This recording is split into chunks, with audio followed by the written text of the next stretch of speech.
السلام علیکم ورحمۃ اللہ وبرکاتہ۔ بسم اللہ الرحمن الرحیم۔ مسجد نبوی کے صحن میں ایک مسافر 3 دن سے بھوکا بیٹھا تھا، مگر کسی سے سوال نہیں کر رہا تھا۔ جب بھوک برداشت سے باہر ہو گئی تو اس نے روضہ رسول صلی اللہ علیہ وآلہ وسلم کی جالیوں کی طرف دیکھ کر صرف اتنا کہا کہ میں مہمان ہوں۔ ابھی چند لمحے ہی گزرے تھے کہ ایک نقاب پوش شخص آیا اور اسے گرم روٹی اور دودھ دے کر چلا گیا۔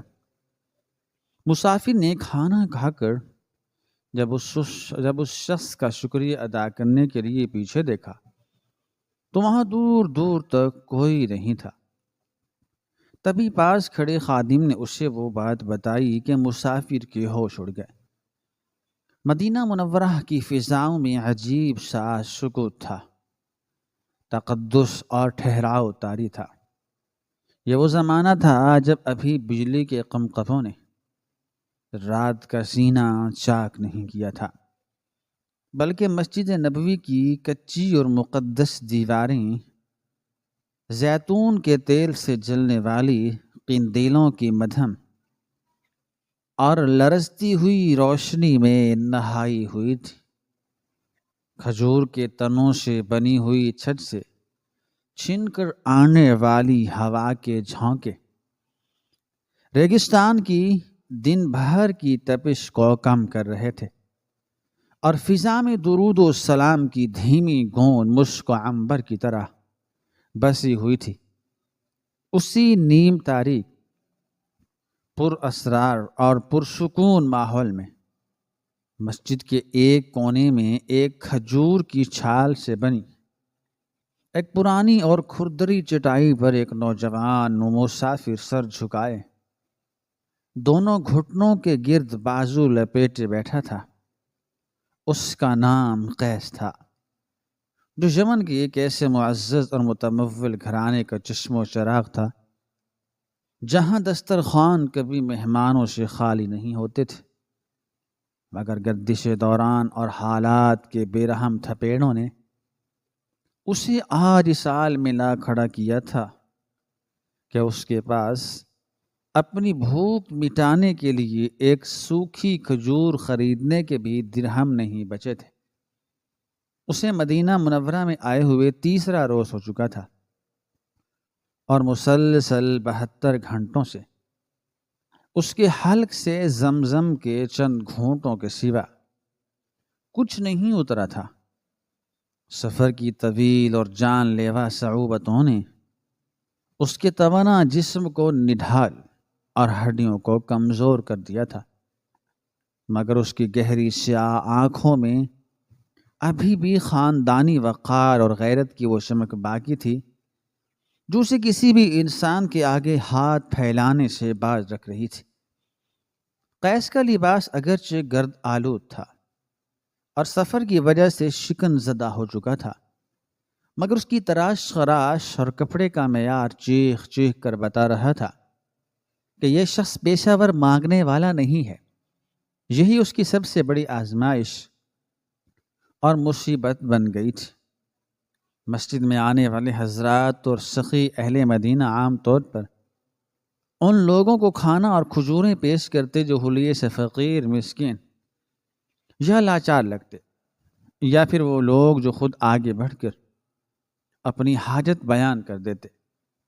قیس نہ تو فقیروں جیسا دکھتا تھا، نہ اس کا لہجہ مانگنے والا تھا، اور نہ ہی اس کی غیرت ایمانی اسے یہ اجازت دیتی تھی کہ وہ اللہ کے سوا کسی اور کے آگے اپنی بھوک اور پیاس کا تذکرہ کرے۔ وہ اپنی جگہ پر بت بنا بیٹھا رہا، اس امید پر کہ شاید کوئی اس کے چہرے کی زردی پڑھ لے، مگر لوگ اس کے پاس سے گزرتے رہے اور کسی کی نگاہ اس کے اندر چھپے طوفان کو نہ دیکھ سکی۔ سورج غروب ہو چکا تھا اور آسمان کے دامن میں ستارے موتیوں کی طرح ٹانک دیے گئے تھے۔ مسجد کے مختلف حصوں میں لوگ چھوٹی چھوٹی ٹولیوں کی شکل میں دائرے بنا کر بیٹھ چکے تھے۔ اور ستو کھجوروں اور دودھ سے روزہ افطار کر رہے تھے۔ فضا میں عجیب اشتہا انگیز خوشبوئیں پھیلی ہوئی تھی۔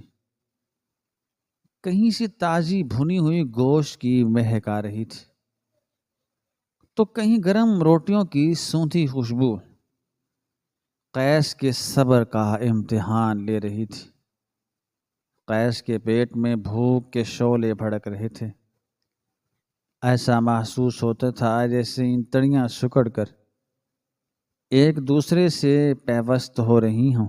اس کا حال کانٹوں کی طرح خشک ہو رہا تھا اور زبان تالو سے چپک رہی تھی۔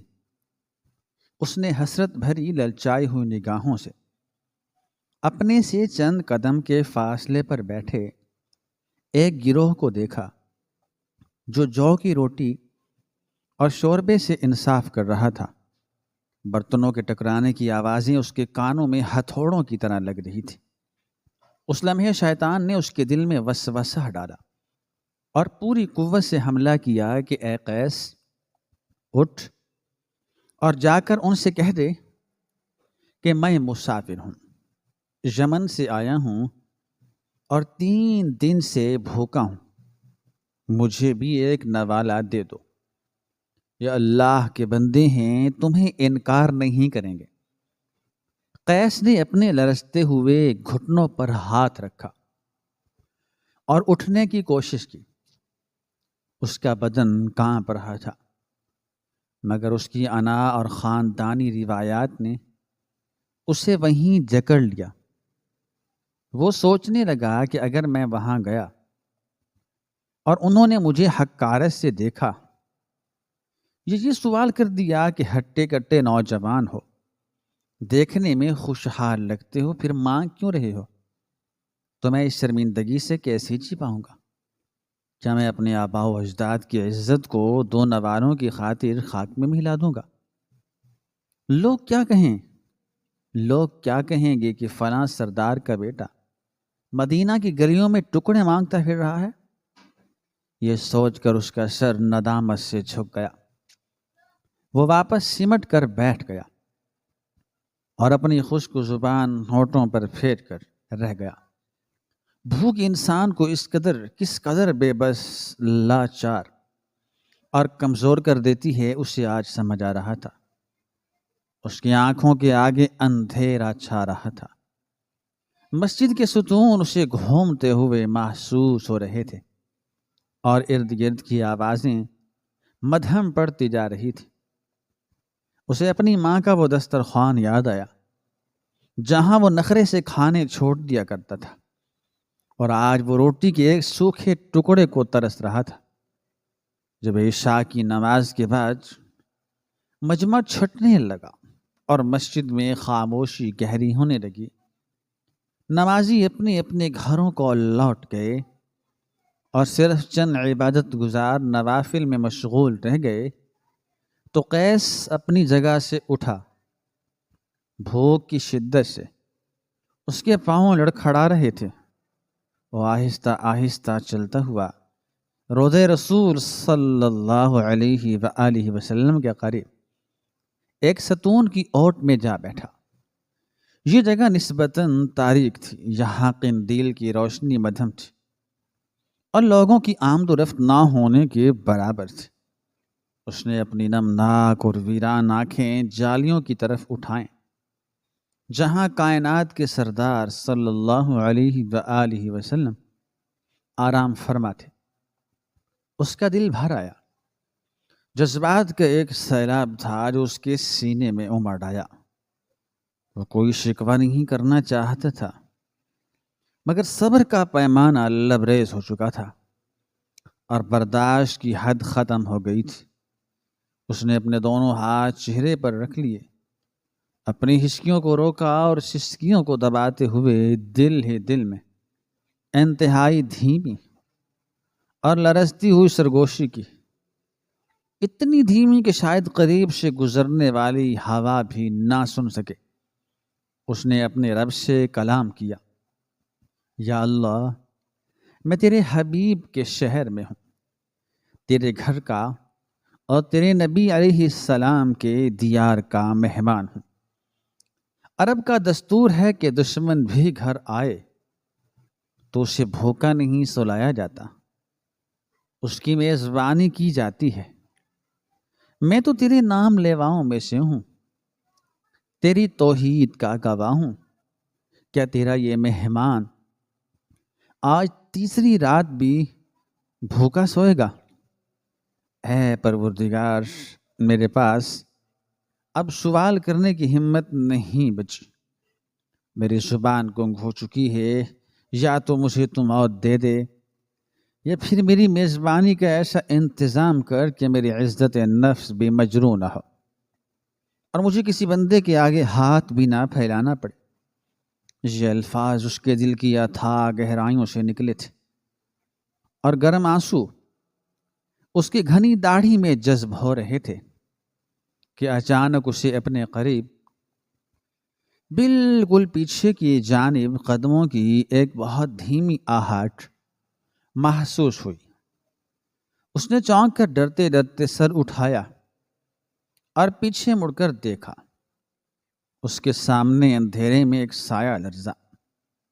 جب وہ شخص قریب آیا تو قندیل کی مدھم زرد روشنی میں اس کا چہرہ کچھ واضح ہوا۔ وہ ایک درمیانی عمر کا شخص تھا جس کا رنگ گندمی اور چہرہ باروب تھا۔ اس نے معمولی کپڑے کا کرتا پہن رکھا تھا اور سر پر ایک پرانا لیکن صاف عمامہ تھا۔ چہرہ چادر سے ڈھکا ہوا تھا۔ اس کے ایک ہاتھ میں مٹی کا ایک پیالہ تھا جس پر کھجور کے پتوں کی بنی ہوئی چھوٹی سی چنگیر ڈھکی ہوئی تھی اور دوسرے ہاتھ میں کپڑے کی ایک چھوٹی پوٹلی۔ اس شخص نے قیس کی طرف دیکھا مگر حیرت انگیز طور پر اس کی نظروں میں کوئی سوال نہیں تھا، نہ کوئی رحم کی بھیک تھی اور نہ ہی کوئی اجنبیت، بلکہ ایک عجیب سی گہری اپنائیت اور سکون تھا۔ اس اجنبی نے بنا کوئی لفظ کے ہی بنا سلام دعا کیے انتہائی عاجزی کے ساتھ وہ مٹی کا پیالہ اور پوٹلی قیس کے سامنے چٹائی پر رکھ دی۔ قیس پتھرائی ہوئی آنکھوں سے حیرت سے اسے دیکھتا رہا۔ اس کے منہ سے ایک لفظ نہ نکل سکا۔ اس شخص نے قیس کے کندھے پر انتہائی شفقت سے، جیسے کوئی باپ اپنے بیٹے کو دلاسا دیتا ہے، ہاتھ رکھا اور اس کے لبوں پر ایک پرسکون اسرار سی مسکراہٹ ابھری۔ اس کے بعد وہ شخص خاموشی سے مڑ گیا اور تیزی سے چلتا ہوا اندھیرے میں کہیں غائب ہو گیا۔ قیس کچھ لمحے تو ساکت رہا۔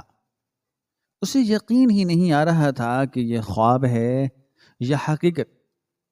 پھر اس نے کانپتے ہاتھوں سے پوٹلی کی گرہ کھولی۔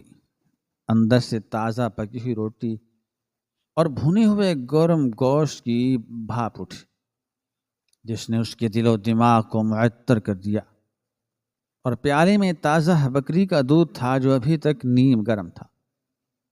بھوک نے آداب اور تکلفات بھلا دیے۔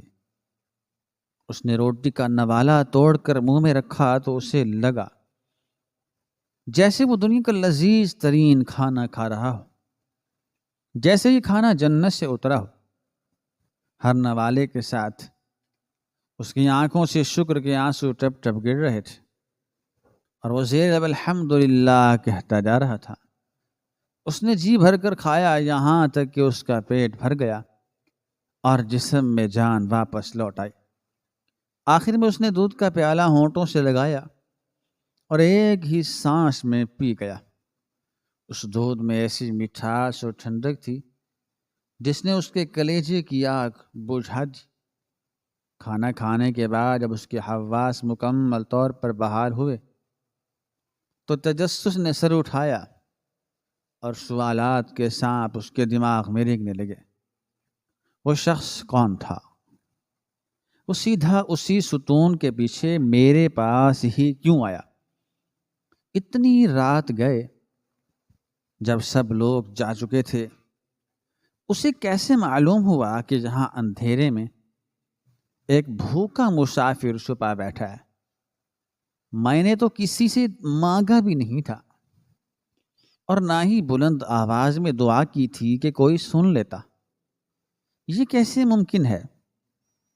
یہ سوالات اسے بے چین کرنے لگے، فوراً اٹھا اور مسجد کے صحن کی طرف دیوانہ وار بھاگا، اس امید پر کہ شاید وہ شخص اسے کہیں نظر آ جائے اور وہ اس کا شکریہ ادا کر سکے یا پوچھ سکے کہ اسے کیسے خبر ہوئی، اسے خبر کیسے ہوئی۔ لیکن وہاں دور دور تک سناٹا تھا، صرف ہوا کی سائیں سائیں سنائی دے رہی تھی۔ اسے دور ایک ستون کے پاس مسجد کا ایک بہت بوڑھا اور کمر جھکا ہوا خادم دکھائی دیا، جو چراغوں میں تیل ڈال رہا تھا اور بتی درست کر رہا تھا۔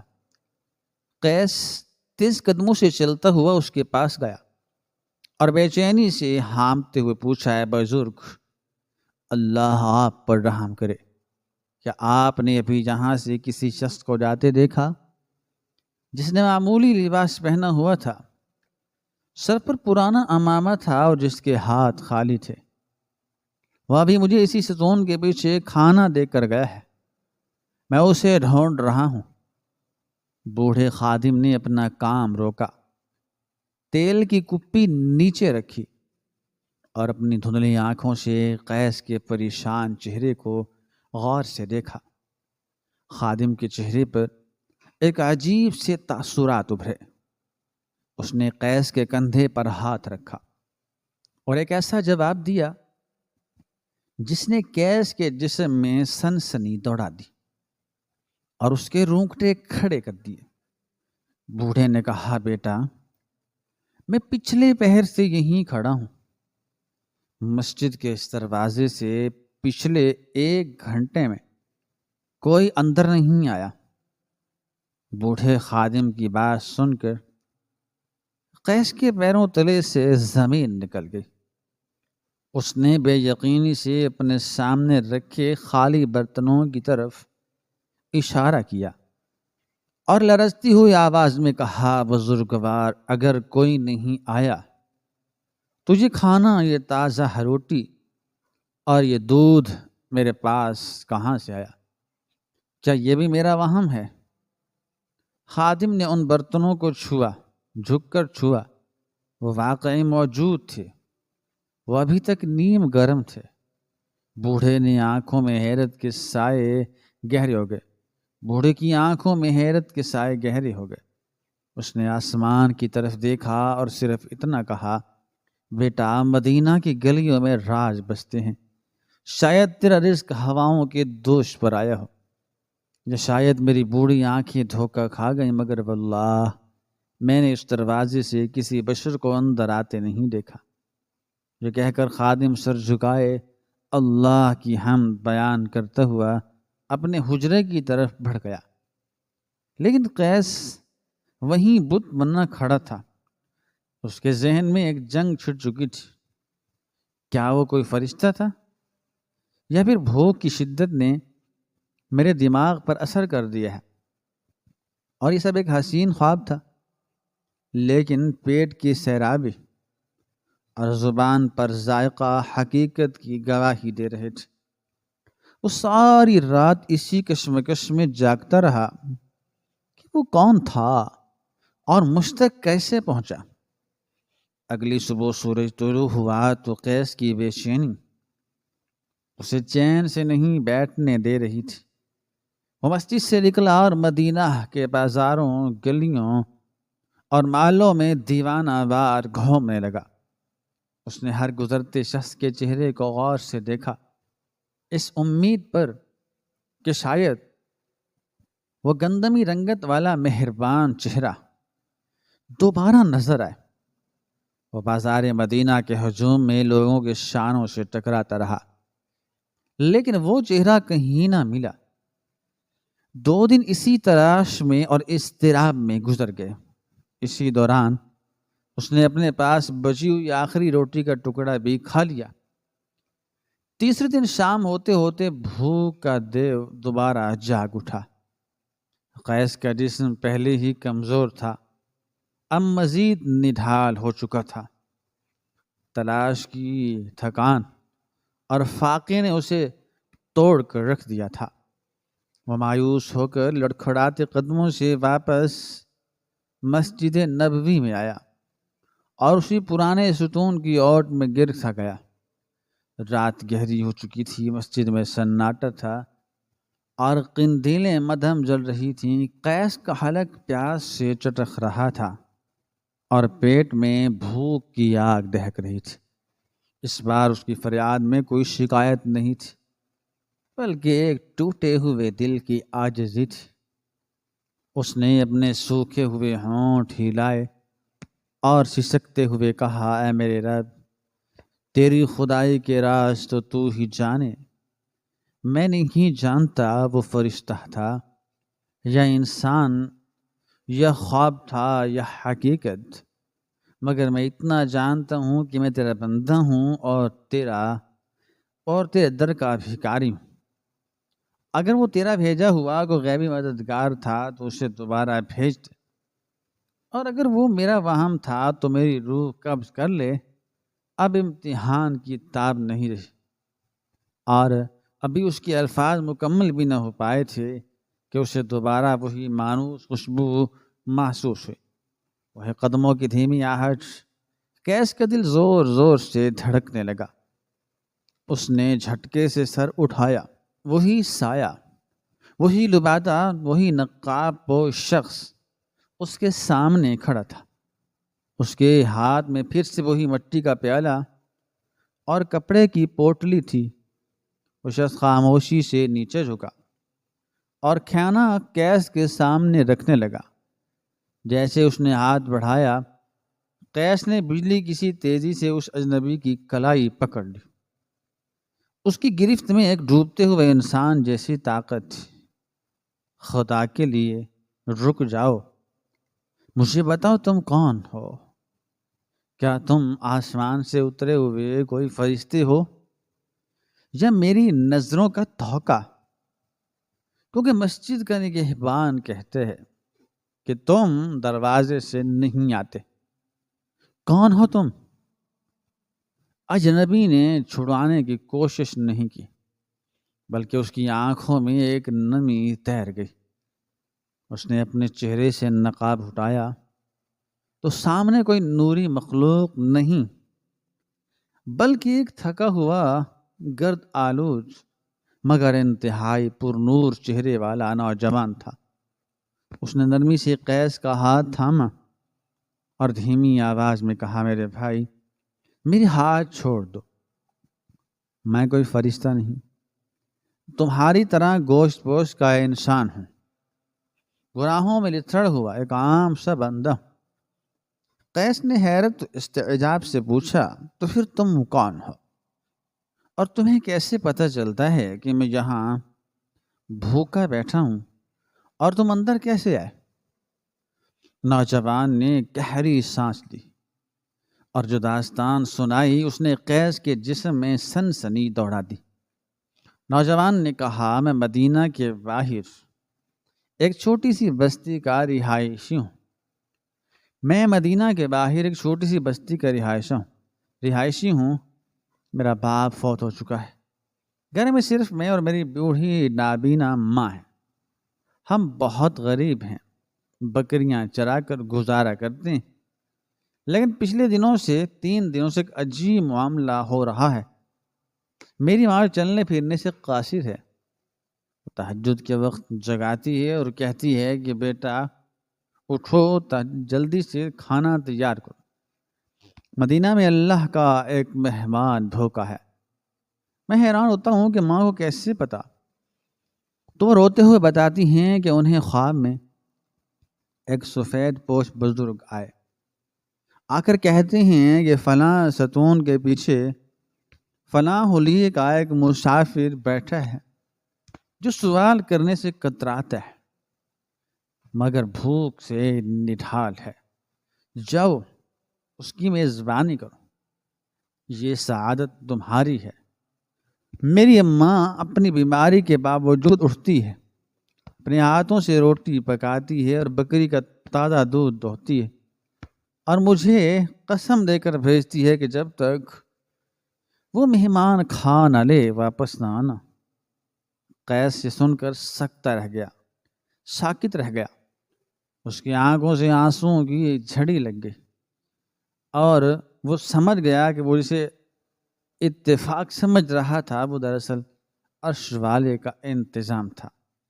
اللہ نے اس کی بھوک مٹانے کے لیے 1 میل دور بیٹھی ایک بیمار بڑھیا کو حکم جاری کر رکھا تھا۔ نوجوان نے مزید کہا، میں مسجد کے پچھلے ٹوٹے ہوئے حصے سے دیوار پھلانگ کر آتا ہوں تاکہ نگہبان مجھے روک نہ لیں، کیونکہ میں نہیں چاہتا کہ میری نیکی کا چرچا ہو، شہرت ہو، مشہوری ہو۔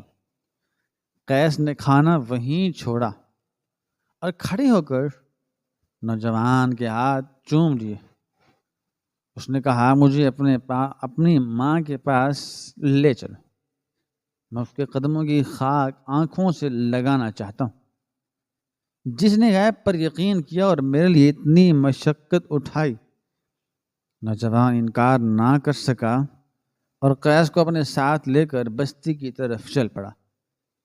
جب وہ کچی جھونپڑی میں داخل ہوئے تو اندھیرا تھا، اور ایک کونے میں کھانستے ہوئے ایک ضعیفہ چارپائی پر لیٹی ہوئی تھی۔ قیس نے قریب جا کر سلام کیا۔ بوڑھیا نے ایک کامتی آواز سے کہا، السلام علیکم۔ پوچھے، بیٹا کیا مہمان نے کھانا کھا لیا؟ قیس کا دل پاش پاش ہو گیا۔ وہ بولا اور بوڑھیا کے قدموں میں گر کر بیٹھ گیا اور روتے ہوئے بولا، اماں، میں ہی وہ بدقسمت مہمان ہوں، آپ نے مجھ پر احسان کیا ہے۔ اس وقت قیس کی نظر بڑھیا کے پیروں پر پڑی جو سوجے ہوئے تھے اور وہ درد سے کرا رہی تھی۔ قیس نے غور سے دیکھا، اس کے چہرے کے تاثرات بدل گئے۔ اس نے نوجوان کی طرف دیکھا اور کہا، تیری ماں کو یہ تکلیف کب سے ہے؟ نوجوان نے بتایا کہ سالوں ہو گئے، کوئی حکیم سمجھ نہیں سکا۔ قیس نے مسکراتے ہوئے اپنی جیب سے ایک چھوٹی سی تھیلی نکالی جس میں کچھ جڑی بوٹیاں تھیں۔ اس نے کہا، اے نوجوان، اللہ کا نظام دیکھ، تم سمجھتے رہے کہ تم صرف ایک بھوکے کو کھانا دینے جا رہے ہو، مگر تم نہیں جانتے تھے کہ تم دراصل اپنی ماں کا علاج لینے جا رہے ہو۔ میں یمن کا ایک ماہر حکیم ہوں، اور جس مرض میں تمہاری ماں مبتلا ہے اس کی دوا پورے عرب میں صرف یمن کے ان خاص پتوں میں ہے۔ میں مدینہ صرف زیارت کے لیے نہیں بلکہ اپنی حکمت کے کچھ نسخے لے کر آیا تھا۔ اللہ نے مجھے بھوکا اس لیے رکھا، مجھے اس ستون کے پیچھے اس لیے بٹھایا، اور تمہاری ماں کو وہ خواب اس لیے دکھایا تاکہ ہمارا رابطہ ہو سکے اور میں یہاں آ کر اس کا علاج کر سکوں۔ یہ روٹی میری بھوک کا علاج تھی، اور میرا یہاں آنا تمہاری ماں کے درد کا علاج ہے۔ قیس نے وہ دوا تیار کی اور بڑھیا کو دی۔ چند ہی دنوں میں بڑھیا جو سالوں سے بستر پر پڑی تھی، اللہ کے حکم اور اس دوا کی برکت سے چلنے پھرنے کے قابل ہو گئی۔ مدینہ کی چھوٹی سی جھونپڑی میں بیٹھ کر قیس کو اس رات جب ایک بات سمجھ آ گئی کہ اللہ کبھی بھی کسی سبب کو بے وجہ پیدا نہیں کرتا۔ انسان سمجھتے ہیں کہ دوسرے انسان پر احسان کر رہا ہے، لیکن حقیقت میں اللہ دو ضرورت مندوں کو آپس میں ملا رہا ہوتا ہے۔ ایک کی ضرورت روٹی تھی اور دوسرے کی ضرورت شفا، اور ان دونوں کو ملانے کا وہ ذریعہ وہ خفیہ تدبیر تھی جسے دنیا والے نفاق کہتے ہیں۔